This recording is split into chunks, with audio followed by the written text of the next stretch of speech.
هل حسيت قبل كده إن أيامك بتمر كأنها بتتسرب بين إيديك وإن وقتك بيخلص بدون أي إنجاز؟ الوقت هو الحياة، واللي بيضيع وقته كأنه ضيع عمره بإيده. الحكمة دي بسيطة بس بتختصر كل حاجة. عشان كده النهاردة هنتكلم عن مفهوم إدمان تضييع الوقت، وإزاي نكسر العادة دي قبل ما تسرق مننا الوقت الباقي من عمرنا. فتابع الفيديو للنهاية وما تنساش تعمل لايك وتشترك في القناة عشان يوصلك كل فيديو جديد. في زمن السرعة والتشتت اللي بنعيش فيه، أصبح التركيز عملة نادرة. الإشعارات كتير والمحتوى ملوش نهاية، وكأن كل حاجة متصممة عشان تخطف انتباهك. لكن الحقيقة يا صديقي إن كل لحظة بتضيعها في تصفح من غير هدف أو مشاهدة عشوائية هتسرق من عمرك كتير من غير ما تشعر. عشان كده بنسميه إدمان، لأنك بتكرره على الرغم من إنك عارف أضراره، لأنه بيتحول لعادة يومية بتلجأ ليها للهروب من التوتر أو عشان تملى فراغ مؤقت، في حين إنه بيسرق منك فرص حقيقية في الحياة. إهدار الوقت يا صديقي بيضيع منك فرص كتير، سواء في التعلم أو تطوير نفسك أو حتى لحظات إنسانية صعب إنها تتكرر.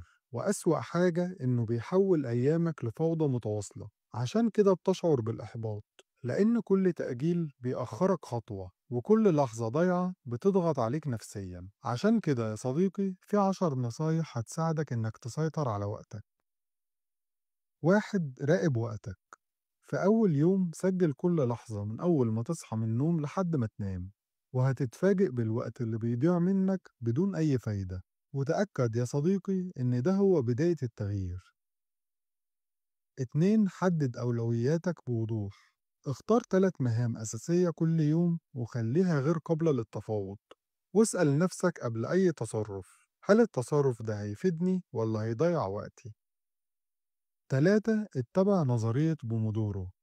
ركز على مهمة واحدة لمدة 25 دقيقة وخد 5 دقايق راحة، ولما تكرر الدورة دي 4 مرات خد راحة أطول. والنظرية دي بتساعد إنك تنجح عشان العقل بيحب الوضوح والزمن المحدد. 4. اتحكم في وقت التشتت. حدد نص ساعة يوميا للتسلية الرقمية، وفي غير الوقت ده ابعد تليفونك أو وقف الإشعارات. وحاول يا صديقي تسمح لنفسك بالهدوء. 5. احتفل بالتقدم مهما كان بسيط. راجع أسبوعك وما تبصش بس للحاجات اللي محققتهاش، شوف إيه اللي قدرت تحققه ووثق كل نجاح صغير. ده هيزود إحساسك بالقدرة وحماسك للاستمرار. 6. التغيير مش هيكون سهل. العادات الجديدة بتكون مرهقة في البداية، ودي حاجة طبيعية. الألم مؤقت لكن النتيجة دايمة.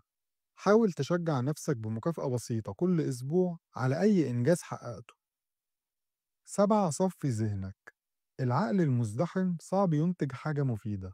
كل إشعار أو خبر أو فيديو عابر بياخد من تركيزك أكتر من اللازم.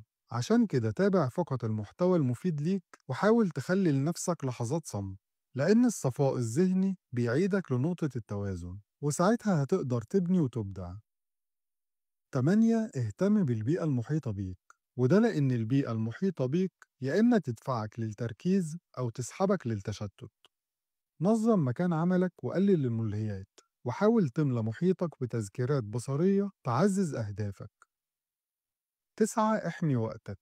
اتعامل مع وقتك كأنه مورد نادر، ما تضيعوش في حاجة مش هتضيف ليه. وحاول تتوقف عن لوم نفسك، لأن الشعور بالذنب مش هيرجع الوقت بس هيسرق الوقت المتبقي.